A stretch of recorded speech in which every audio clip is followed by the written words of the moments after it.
It is 2 a.m. You are lying in bed, staring at the ceiling. You toss, you turn, you check your phone. Your eyes burn from the bright screen. You feel exhausted, but your brain refuses to shut down. You think something is wrong with you. Society tells you that you have a medical problem.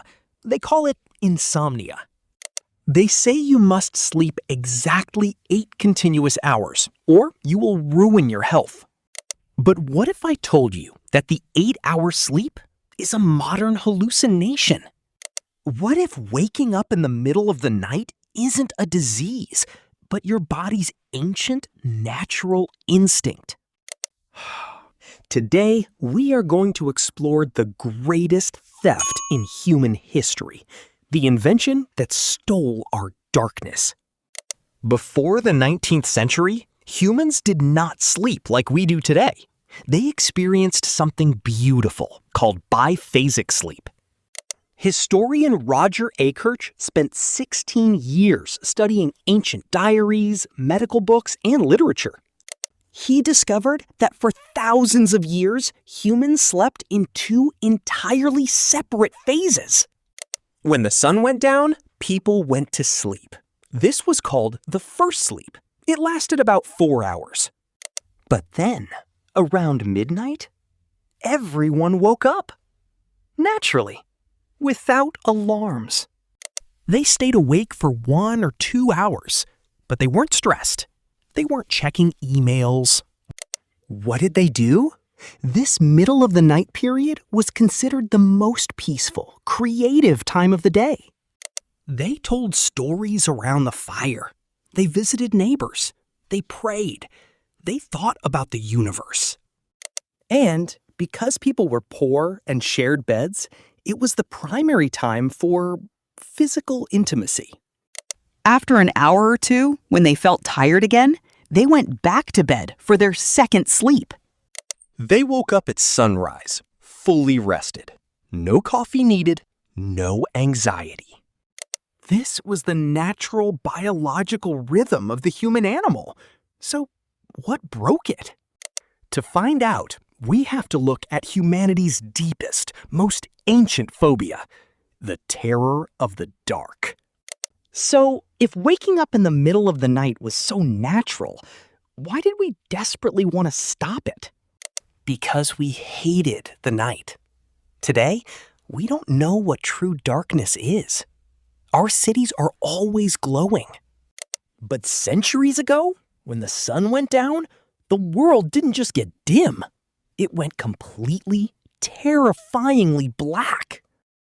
The night did not belong to humans. It belonged to predators, thieves, and murderers. In medieval Europe, the night was literally associated with the devil. The darkness was evil itself. When the sun set, people locked their doors, bolted their windows, and prayed they would survive until dawn. Humanity decided we couldn't just hide anymore.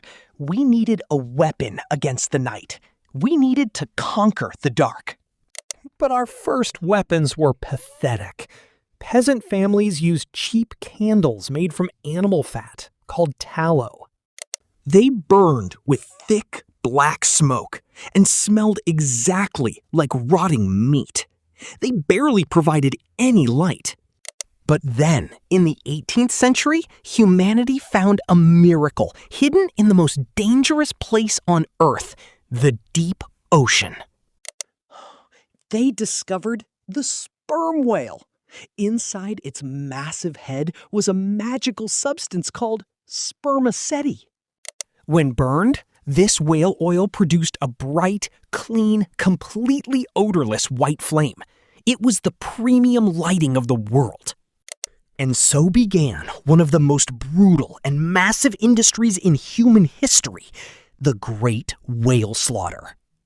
Thousands of ships sailed into the freezing oceans, turning the sea red just to light up the streets of London and New York. Whales were hunted to the absolute brink of extinction. The beautiful light in our homes was paid for with blood. But even killing the giants of the sea wasn't enough.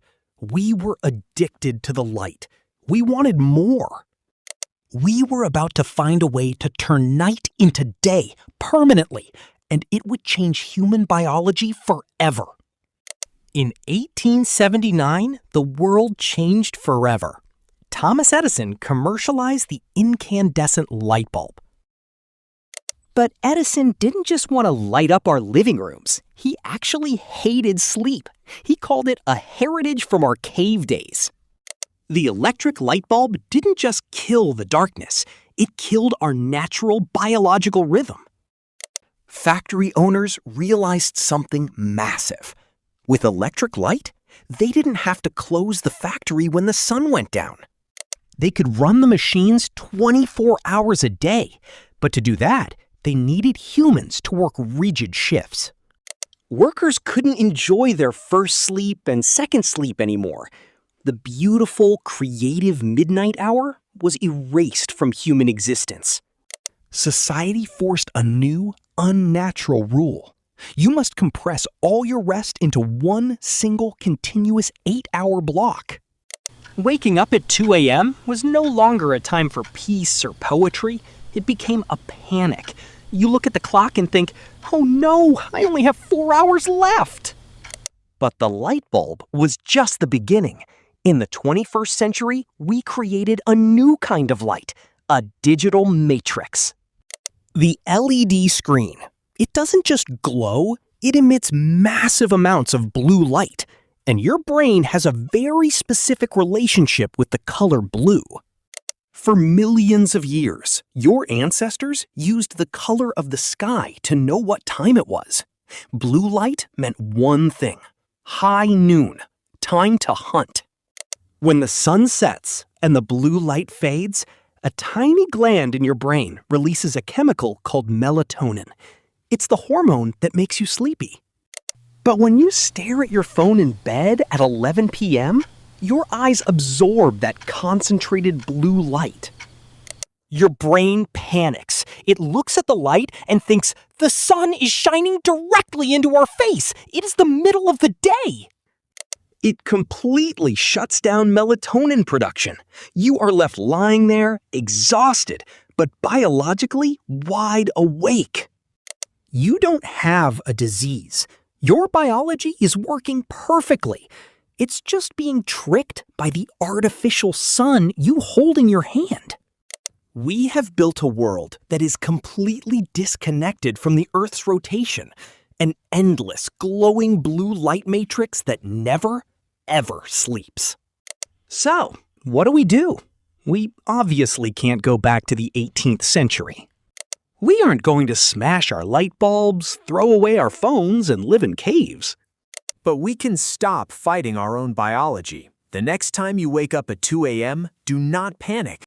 Realize that you are not broken. You don't have a disease. Your body is just remembering an ancient, beautiful rhythm. But to find peace, you have to turn off the artificial sun. Put the blue screen away. Reclaim the darkness. Let your eyes rest. Let the night be the night. The night was never meant to be an endless productivity, anxiety, or scrolling. It was meant to be a sanctuary. We conquered the dark with fire, whales, and electricity, but in doing so, we almost lost the stars. It's time to turn down the lights and invite the stars back into our lives. Thank you for exploring the hidden history of the night with me. If this changed how you see sleep, hit that subscribe button. Our 365-day journey has so many more invisible dictators to expose. I'll see you at our next destination. Stay curious.